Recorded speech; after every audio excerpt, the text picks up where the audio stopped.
नमस्कार दोस्तों, मैं आपका दोस्त प्रवीण आपके अपने शानदार यूट्यूब चैनल विजिलेंट हंट में आपका बहुत बहुत स्वागत करता हूं। दोस्तों, अभी तक अगर आपने मेरे चैनल को सब्सक्राइब नहीं किया तो सबसे पहले सब्सक्राइब कीजिए, क्योंकि अब आपको ऐसे ऐसे टॉपिक मिलने वाले हैं, इतनी अच्छी अच्छी ट्रिक्स मिलने वाली है जिसे देख के आप दंग रह जाएंगे। क्लियर है? इसलिए चैनल को सब्सक्राइब कर लीजिए। सामने आपका बेल आइकन होगा, बेल आइकन को क्लिक करना बिल्कुल नहीं भूलेंगे, क्योंकि उसी से सारी अपडेट आपके पास पहुंचेगी। और फिर लाइक और शेयर जरूर करेंगे। क्लियर है? तो चलिए, आज मैं लगातार कुछ दिनों से बैंकिंग से रिलेटेड क्वेश्चंस को लेके आ रहा था, तो कुछ बच्चों के कमेंट आए थे कि सर एसएससी के रिलेटेड भी क्वेश्चंस को कराते चलिए ताकि दोनों को बेनिफिट मिलता रहे। इसलिए आज आप लोगों के फरमाइश पे, यानी स्टूडेंट के फरमाइश पे आज एक मैं टॉपिक लेकर आया हूँ। बहुत ही इंपॉर्टेंट टॉपिक है, नॉन वर्बल का टॉपिक है और आपके एग्जाम के पॉइंट ऑफ व्यू से बहुत ही इंपॉर्टेंट है। टॉपिक का नाम आपका होगा काउंटिंग ऑफ स्क्वायर। क्योंकि किसी की डिमांड है, व्हाट्सएप पे मैसेज आया था कि सर काउंटिंग ऑफ स्क्वायर, क्योंकि काउंटिंग ऑफ फिगर से रिलेटेड कुछ क्वेश्चंस मैंने कराए थे आपको।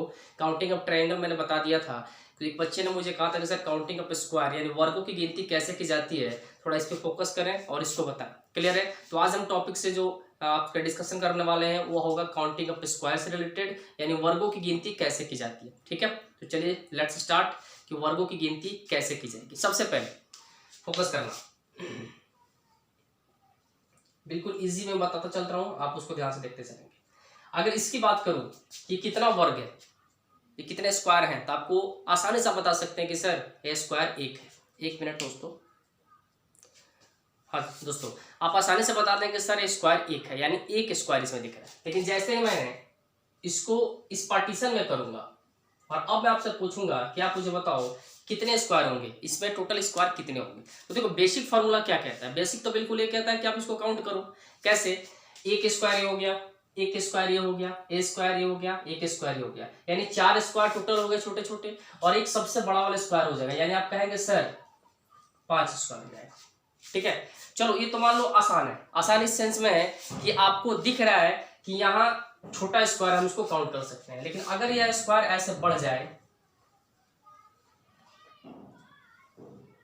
अब स्क्वायर ऐसे हो जाए और अब मैं कहूं कि बेसिक से करो, तो अब धीरे धीरे कठिन होता जाएगा। आप कहेंगे 1 2 3 4 5 6 7 8 9, फिर इन दोनों को मिला के 10, फिर इन दोनों को 11, फिर इन दोनों को मिला के 12, यानी अब धीरे धीरे क्या हो जाएगा, बड़ा होता जाएगा। और जैसे जैसे बड़ा होता जाएगा आपके लिए गिनना मुश्किल होता जाएगा। इसलिए आपको सीखना है ट्रिक। ठीक है, कैसे ट्रिक सीखना है ध्यान रखो। इसको मैंने काउंट किया तो आंसर आया था 5, ट्रिक से भी आंसर 5 ही आएगा। जैसे भी तरीका करो आंसर तो 5 ही आना है। कैसे करना है इसको देखो अब ध्यान से। इसमें आप क्या करना है कि देखना पहले कि अगर हॉरिजेंटली लाइन और वर्टिकली लाइन अगर सेम है, यानी रो और कॉलम बराबर दिया हो, जैसे मान लो इसको हम काउंट कर रहे हैं ऐसे, तो 1 और 2 बॉक्स दिया है ये हॉरिजेंटली, फिर आप इसको वर्टिकली देखो 1 और 2, 2 बॉक्स इधर भी दिया, 2 बॉक्स इधर भी दिया, यानी बॉक्स की संख्या बराबर हो, तो आपको करना क्या है 1 2 इसमें डाल देना, यानी नंबर ही लिख देना, और इसका स्क्वायर यहां कर देना, इसका स्क्वायर यहां कर देना, और दोनों को आपस में क्या कर देना है, जोड़ देना। यानी जितना बॉक्स आपको दिखता है उस सबका स्क्वायर करके आपस में जोड़ दें, तो 1 का स्क्वायर 1 और 2 का स्क्वायर 4, आंसर बन के फिर वही क्या बन गया 5। क्लियर है? ये काम कब करना है, जब हॉरिजॉन्टली बॉक्स और वर्टिकली बॉक्स दोनों के दोनों बराबर आपस में हो तब करना है। ठीक है, यहां भी वही फॉर्मूला आप लगा सकते हैं, क्योंकि 1 2 3 हॉरिजॉन्टल में 3 बॉक्स है, वर्टिकल में भी 3 बॉक्स है, तो 1 का स्क्वायर 2 का स्क्वायर और 3 का स्क्वायर आपस में जोड़ दीजिए। तो 1 का स्क्वायर 1 होता है, 2 का स्क्वायर 4 होता है और 3 का स्क्वायर 9 होता है। 9 4 13 1 14। क्लियर है? इस तरीके से आपका जो स्क्वायर नंबर ऑफ स्क्वायर निकालने का ट्रिक है वो बिल्कुल इजी हो जाएगा। क्लियर है? लेकिन ये फॉर्मूला तब लगाना है जब नंबर ऑफ बॉक्स बराबर हो, ऊपर भी और यानी हॉरिजॉन्टली भी और वर्टिकली भी। क्लियर है? इस तरीके से बड़े बड़े क्वेश्चन को कितनी आसानी से हम सोल्व कर सकते हैं, एक एग्जाम्पल के थ्रू समझे आप उसको। जैसे एग्जाम में सीधे आपके पास ऐसा क्वेश्चन बन के आ जाए और आपने अगर ऐसा क्वेश्चन सॉल्व नहीं किया है तो फिर आपके लिए प्रॉब्लम बन सकता है। क्लियर है?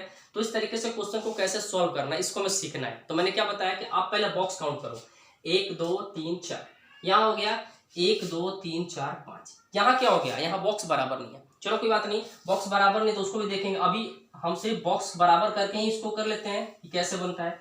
तो बॉक्स जब बराबर होता है तो जितना बड़ा भी फिगर हो, बॉक्स जो बराबर होगा तो उसको कैसे सॉल्व करना है, 1 का स्क्वायर 2 का स्क्वायर 3 का स्क्वायर और 4 का स्क्वायर। तो 1 का स्क्वायर 1 हो जाएगा, 2 का स्क्वायर 4 हो जाएगा, 3 का स्क्वायर 9 हो जाएगा, 4 का स्क्वायर 16 हो जाएगा। यानी 16 9 25 से 29 और 1 30। यानी इसका आंसर कितना बन के आएगा?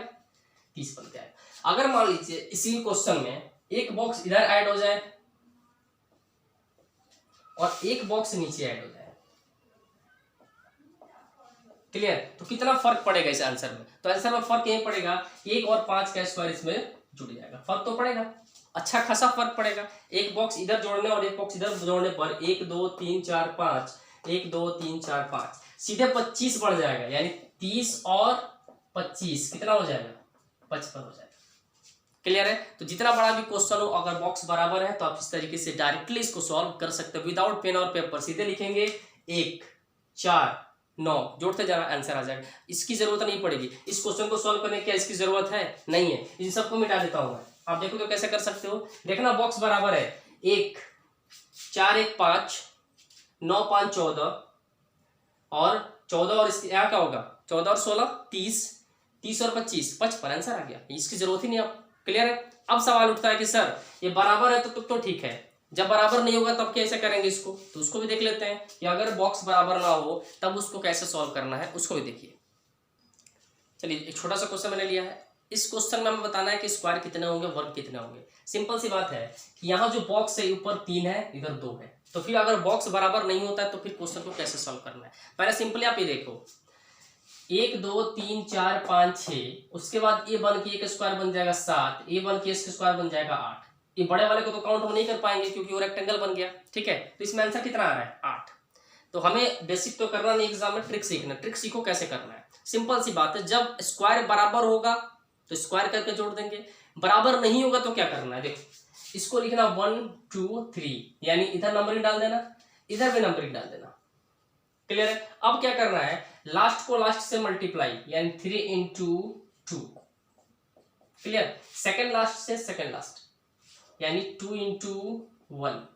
अब देखो इसके आगे आपको मल्टीप्लाई नहीं करना है। क्यों नहीं करना है? क्योंकि 3 से कम 2 होता है, यहाँ 2 से कम 1 होता है। तो 2 से कम 1 तो हो जाएगा, लेकिन 1 से कम की बात करोगे तो 0 आता है। तो वहां आपको मल्टीप्लाई करने की जरूरत नहीं है। आप कई बार सोचना कि सर इस 1 को मल्टीप्लाई हम किससे करेंगे? सीधा लिखना है 6 और यहाँ हो जाएगा 2, कितना हो जाएगा? 8। क्लियर है? देखो इस तरीके का इस्तेमाल करके उसको भी आप सॉल्व कर सकते हो। ऐसा नहीं है कि उस तरीके से वो सॉल्व नहीं होगा। मैं एग्जाम्पल के तौर पर बता देता हूँ। इस पर एक और एग्जाम्पल हम करते हैं ताकि बाकी क्लियर चीज समझ में आ जाएगा। जब नंबर ऑफ बॉक्स इक्वल ना हो, जैसे इस क्वेश्चन को ले लीजिए आप,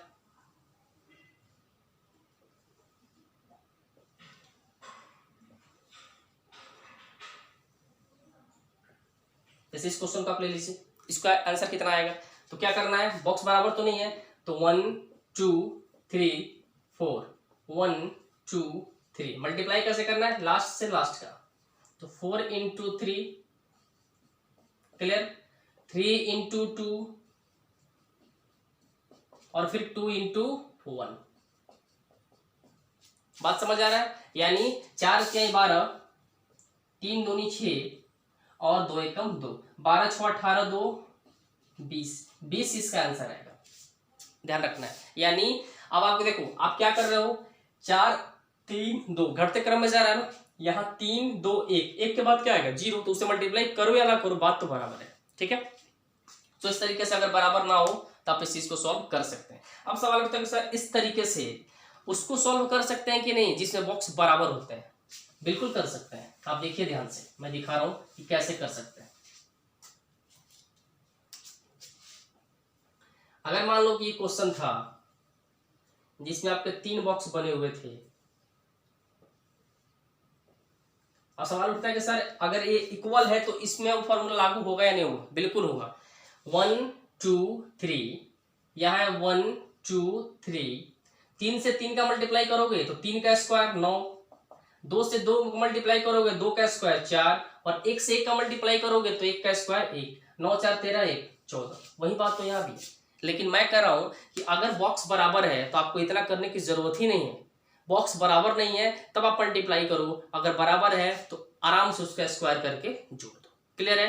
तो ये बातें आपको समझ में आ गई होंगी कि स्क्वायर निकालते समय अगर बॉक्सेस बराबर दिए गए हैं तो स्क्वायर करके सीधा उसको ऐड कर देना है, अगर स्क्वायर बराबर नहीं दिया गया है तो आप उसको मल्टीप्लाई करके भी निकाल सकते हैं। क्लियर? अब सवाल उठता है कि स्क्वायर से रिलेटेड कुछ क्वेश्चन अलग अलग तरीके के भी आते हैं, तो उस क्वेश्चन को हम कैसे करें।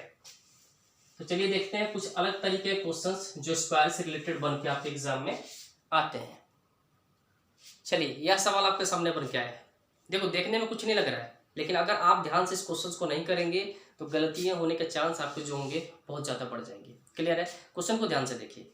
अगर बीच वाले पार्ट को मैं निकाल के बाहर कर देता हूँ, यानी हटा देता हूँ, ठीक है, तब एक क्वेश्चन कैसा हो गया, बिल्कुल ईजी हो गया। जैसे मैं इसके पहले आपको बता चुका हूँ कि क्वेश्चन को कैसे सॉल्व करना है। बीच वाले पार्ट को मैं बाहर कर देता हूँ, ठीक है। चलो तब क्या करना है, 1 2 3 बॉक्स बराबर, 1 2 3 बॉक्स बराबर, स्क्वायर जोड़ देना है। 1 का स्क्वायर, 2 का स्क्वायर, 3 का स्क्वायर, यानी हो जाएगा 1 + 4 + 9, 9 4 13 14। यानी इस बीच वाला स्ट्रक्चर जो बना हुआ है उसको हटाने के बाद स्क्वायर का नंबर जो है हमारा 14 बन के हमारे सामने आ चुका है। क्लियर? अब सवाल उठता है कि इसको सॉल्व कैसे करना है। क्लियर? तो इसको सॉल्व कैसे करना है, तो आप देखो ये अभी तो एक स्क्वायर बना हुआ है, आप इसको ध्यान से देखो, बना हुआ है ना। मैं इसको अलग बना के आपको दिखा सकता हूं, ये ऐसे बना हुआ है, बना है। अच्छा इसमें भी आपका लाइन खींचा हुआ है, कैसे खींचा हुआ है, एक लाइन यहां खींचा हुआ है, एक लाइन यहां खींचा हुआ है, सिंपल दिख रहा है आपको। अच्छा उसके बाद एक लाइन यहां खींचा हुआ है और एक लाइन यहां खींचा हुआ है। इस स्ट्रक्चर को कॉपी करके यहां पेस्ट कर दिया गया है। तो सवाल यह उठता है कि कितना और बढ़ जाता है, यानी कितना और ऐसा पार्ट है जो बढ़ जाएगा, इसमें आपको यह ध्यान रखना है। क्लियर? तो सबसे पहले आप इस पे फोकस करो। फोकस किस पे करना है, इस पे। मैं जिसको टिक करने जा रहा हूं इसको फोकस करना है आपको। अगर मैं सिर्फ इसकी बात करूं, ये जो लाइन आया है और ये लाइन जो गया है, ठीक है, यह एक स्क्वायर का स्ट्रक्चर बना रहा है, नहीं बना रहा है। मैं नाम दे देता हूं MNOP, यानी MNOP। MNOP में नंबर ऑफ स्क्वायर कितने होते हैं, एक बॉक्स, दो बॉक्स, एक बॉक्स, दो बॉक्स, यानी एक का स्क्वायर, दो का स्क्वायर, कितना, 5। लेकिन हम 5 पूरा का पूरा काउंट इस पर नहीं कर सकते, क्यों? क्योंकि ये पूरा का बड़ा वाला जो स्क्वायर है MNOP, ये किसमें ऑलरेडी काउंटेड है, 14 में। यानी हम इसमें से सिर्फ कितना उठाएंगे, 4 उठाएंगे, यानी एक माइनस करके उठाएंगे, कॉमन है, यानी यहां से हम 4 उठाएंगे। तो हमने इसमें 4 और क्या कर दिया, जोड़ दिया। क्लियर है? अच्छा अब इस पे ध्यान दो। अब मैं जिस पे अपना हाथ घुमा रहा हूं उस पे ध्यान रखो, इस पे।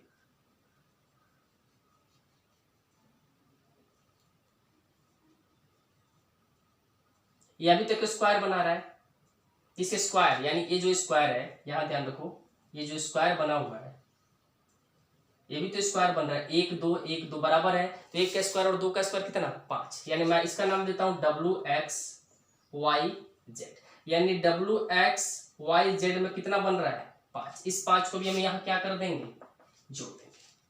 क्लियर दिख रहा है? 14 4 18, 18 5 23।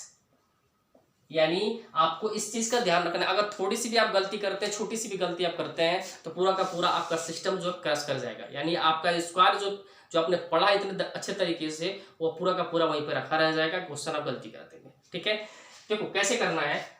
अगर इसको हटाने पर हमारा 14 आया था, यानी इसको रखने पर हमारा कितना बढ़ गया, 5 4 9 स्क्वायर बढ़ गया। तो 9 में से एक स्क्वायर में अगर छूटा तो एग्जाम में आप गलती कर देंगे। और हमेशा ऑप्शन जो देता है हमेशा नजदीक देता है, 21 दे देगा, 22 दे देगा, 23 दे देगा, 24 दे देगा, तो आप कंफ्यूज करने के चांस ज्यादा होते हैं। इसलिए क्वेश्चन को बारीकी से देखिए कि स्ट्रक्चर कैसे बन रहा है और कहाँ बन रहा है।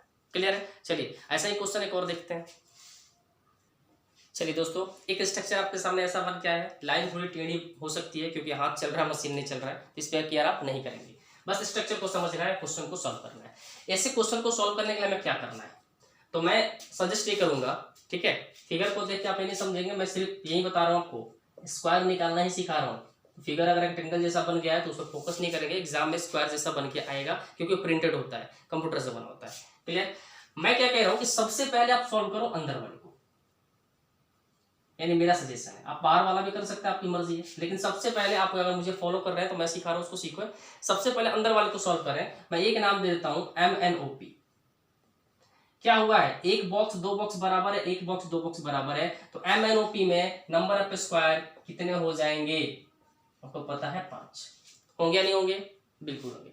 अच्छा अगर इसमें 5 बन रहा है तो इसके बाहर वाले में यानी WXYZ में कितना बन जाएगा, 5 ही बनेगा ना, स्ट्रक्चर सेम है। यानी आप एक को सॉल्व कर लेना और गुने कर देना नंबर ऑफ प्लॉटिंग से, नंबर ऑफ प्लॉटिंग।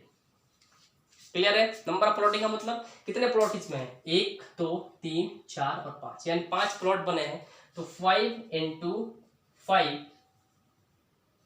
यानी आपका हो जाएगा 25, ये आपका आंसर बन के आ गया। क्लियर है, तो ऐसे क्वेश्चन को आप इस तरीके से सॉल्व कर सकते हैं। अगला क्वेश्चन देखते हैं, यह क्वेश्चन बहुत ही फेमस है और एग्जाम में पूछा गया क्वेश्चन, ध्यान रखिए। और ऐसा क्वेश्चन एक बच्चे ने मेरे व्हाट्सएप पे भेजा था कि सर इसको थोड़ा डिस्क्राइब करके बताएंगे, तो मैंने उनसे कहा था कि मैं जब नंबर ऑफ स्क्वायर बताऊंगा तो मैं उसे बताऊंगा। तो जिन्होंने भेजा था वो ध्यान से थोड़ा देखेंगे इस क्वेश्चन को, कैसे इस क्वेश्चन को सॉल्व किया जा रहा है। बहुत ही आसान क्वेश्चन है, ज़्यादा आपको टेंशन नहीं लेना है। सबसे पहले ध्यान रखो इसमें जो स्क्वायर बने हुए हैं वो कितने स्क्वायर बने हुए हैं, कैसे बनेंगे, कैसे इसको काउंट किया जाएगा। तो सबसे पहले फोकस इस पे कर देता हूँ, या तो ऊपर से शुरू करो या नीचे से शुरू करो, आपकी मर्जी है, आंसर सेम आएगा, ज़्यादा दिमाग नहीं लगाना है इसमें। अगर मैं सिर्फ इसकी बात करूं, क्लियर, नाम मैं दे देता हूं WXYZ, ठीक है, मैंने नाम दे दिया। तो WXYZ ये तो वही शेप है ना जो हम पढ़ते आ रहे हैं, 1 2 1 2, यानी 1 का स्क्वायर और 2 का स्क्वायर, 1 का स्क्वायर और 2 का स्क्वायर कितना होगा, 5। लेकिन थोड़ा सा ध्यान क्या रखना है, थोड़ा सा बस दिमाग लगाओ इसमें, इस 5 जो हमने लिखा है, ये जो हमारा स्क्वायर है, ये वाला स्क्वायर, ये तो ऑलरेडी इसमें काउंटेड है या नहीं है। तो अगर इस स्क्वायर को हम दोबारा इसमें 5 काउंट करेंगे, यानी इसका नाम मैं दे देता हूं MNOP, इस स्क्वायर की बात कर रहा हूं मैं, ध्यान रखना। तो अगर इसको मैं यहाँ 5 लिखता हूं तो यहाँ हमें 5 लेने की जरूरत नहीं है, क्योंकि ऑलरेडी एक इसका इसमें काउंट हो चुका है, यानी कॉमन है दोनों में। तो हम यहाँ अगला में हम 5 नहीं लिखेंगे, कितना लिखेंगे, 4 ही लिखेंगे। अब देखो कितना आसान हो गया, पहले में 5 बन गया, इसमें 5, दूसरे में 5 नहीं लिखेंगे, 4 लिखेंगे क्योंकि कॉमन हो गया। अच्छा इसमें कितना लिखेंगे, इसमें भी तो कॉमन हो गया, 4 लिखेंगे। इसमें कितना लिखेंगे, ये भी कॉमन हो गया ना, 4 लिखेंगे। इसमें कितना लिखेंगे, ये भी कॉमन हो गया ना, यानी 4 लिखेंगे। यानी जैसे जैसे नीचे आना है सब में एक कम करके लिखना है, ध्यान रखना है, क्योंकि ये जो है स्क्वायर इसमें कॉमन हो गया, ये जो स्क्वायर है इसमें कॉमन हो गया, ये जो स्क्वायर है इसमें कॉमन हो गया, ये जो स्क्वायर है इसमें कॉमन हो गया। यानी ऊपर 5 और बाकी सब में 4, तो 4 4 8, 4 3 12, 4 चौका 16, 16 5 21, यानी इसमें आपका नंबर ऑफ स्क्वायर होगा 21। आई होप कि आपको बहुत बेहतरीन तरीके से समझ आया होगा। क्लियर है, नीचे से भी आप काम करोगे तो इसमें 5, इसमें 5 अगर काउंट कर लेते हो तो इसके ऊपर जाओगे तो 4 4 4 4, ऐसे आपको करना है। तो ऊपर से नीचे आओ या नीचे से ऊपर जाओ, आपका आंसर बिल्कुल सेम आएगा, कहीं आपको अंतर नहीं आने वाला है। क्लियर है, चलिए अगला देखते हैं इस तरीके का एक और क्वेश्चन। चलिए दोस्तों, यह क्वेश्चन देखने में आपको लग रहा होगा कि बहुत ही हार्ड क्वेश्चन है, लेकिन ऐसा क्वेश्चन आई थिंक मैंने नंबर ऑफ ट्रायंगल में भी बताए थे और आज नंबर ऑफ स्क्वायर में भी बता रहा हूँ। थोड़ा सा ध्यान दोगे, बिल्कुल आसान है। जैसे आप इसको देख के उसमें भी घबराए थे, नंबर ऑफ ट्रायंगल में मैंने कितनी आसानी से आपको सॉल्व कराया था, और आज नंबर ऑफ स्क्वायर में भी इस क्वेश्चन को उतनी ही आसानी से सॉल्व कराऊंगा। बस थोड़ा सा आप मुझ पर बिलीव रखो और क्वेश्चन को ध्यान से देखो। क्लियर है, सबसे पहले हम बात करने वाले हैं बाहर वाले स्ट्रक्चर की, ABCD, ABCD की बात करो, ठीक है। सब कुछ भूल जाना, जितने इसमें तिरछी लाइन दी हुई है सबको भूल जाओ बिल्कुल, हमें सिर्फ फोकस किस पे करना है, नंबर ऑफ स्क्वायर पे। तो हम बात करते हैं सबसे पहले ABCD की। ABCD में बॉक्स देखना है 1 2 3 4, 1 2 3 4, नंबर ऑफ स्क्वायर, यानी आपका जब नंबर ऑफ बॉक्स बराबर हो तो स्क्वायर को ऐड करना होता है। यानी 1 का स्क्वायर, 2 का स्क्वायर, 3 का स्क्वायर, 4 का स्क्वायर, 4 चौका 16, 3 3 9, 2 दूनी 4, 1 1 कम 1, 25 7 29 30, यानी ABCD में टोटल नंबर ऑफ स्क्वायर कितने बन के आएंगे, 30, यानी 30। क्लियर, अब हम बात करने वाले किसको, उस पर फोकस करना। अब हम बात करने वाले इसकी WXYZ, यह जो स्ट्रक्चर बना हुआ है इसकी बात करने वाला हूँ। मैं इसको लाइन अप कर देता हूँ तो आपको ये चीजें क्लियर दिखें कि मैं किसकी बात कर रहा हूँ। किससे क्लियर है? अब इस पे जो बॉक्स बन रहा है उस पर फोकस करना है हमें। बॉक्स क्या बन रहा है? 1 2 3 4, 1 2 3 4, ऐसा ही स्ट्रक्चर सेम बना हुआ है ना। यानी WXYZ में भी हमारा कितना बन के तैयार होगा? तो आपको पता है कि WXYZ में भी हमारा बन के आएगा 1 2 3 4 बराबर है 1 2 3 4 बराबर है, यानी 4 का स्क्वायर, 3 का स्क्वायर, 2 का स्क्वायर, 1 का स्क्वायर जोड़ेंगे, यहाँ भी हमारा कितना बन के आएगा? 30। यहाँ तक क्लियर है? क्लियर है। चलो आगे बढ़ते हैं। अब हम बात करते हैं इसकी। अब मैं जिस पे गोल करने वाला हूं इस पे फोकस करना।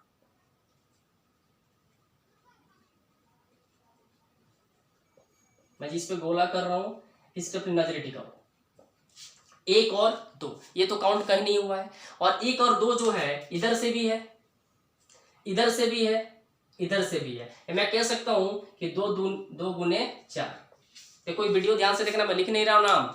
2 अगर यहां बना है तो स्ट्रक्चर चारों तरफ से सेम है फिगर का, तो जो भी बनेगा एक तरफ चारों तरफ से बनाएगा। तो 2 4 6 8, यानी हमारा 8 बन के यहां तैयार हो गया। क्या और कुछ बचा है? स्क्वायर का नाम पे यहाँ की खत्म हो गया? बचा है सर। क्या बचा है? एक बार और फोकस करना थोड़ा। इन दोनों को हम अब इस फिगर में थोड़ा ऐड कर, इस फिगर को मैंने अलग काउंट कर लिया, बड़े वाले को अलग काउंट कर लिया, और इसको मैंने अलग काउंट कर लिया। अब मैं इस फिगर को इसके साथ ऐड करने की कोशिश कर रहा हूँ, थोड़ा ध्यान रखो। यहाँ देखो, इस फिगर को इसके साथ ऐड करने की कोशिश कर रहा हूँ। एक यहां बना, एक यहां बना, इसके साथ ऐड हुआ तो एक यहां बना, और फिर एक यहां बना, यानी 4 अलग से बन रहे हैं इसमें, इसलिए यहां लिख देंगे 4, और आंसर बन के आ जाएगा 72, यानी 60 68 4 72। तो बहुत ही बेहतरीन क्वेश्चन है जो ट्रायंगल में भी आए थे और आपके स्क्वायर में भी आ गए। क्लियर है? तो चलिए आज के वीडियो में इतना ही। आई होप कि ये वीडियो आपको बहुत ही पसंद आया होगा, और पसंद आया होगा तो आप इसे शेयर जरूर करेंगे दूसरों को, ताकि पता चले कि मेरे टीचिंग ऑफ फेक कैसी है, ताकि अगले बच्चे को भी उसका बेनिफिट मिल पाए। तो आज की वीडियो में इतना ही। जिन लोगों ने चैनल को सब्सक्राइब अभी तक नहीं किया है तो please subscribe my channel and like your button. आप बिल्कुल इसको शेयर जरूर करेंगे, मैं बार बार रिक्वेस्ट कर रहा हूँ, ताकि दूसरे बच्चे जो लॉकडाउन में फंसे हुए उनको इसका उम्मीद चख पाए, उन्हें अच्छे से जानकारी मिल पाए। Thank you so much. Good bye for today.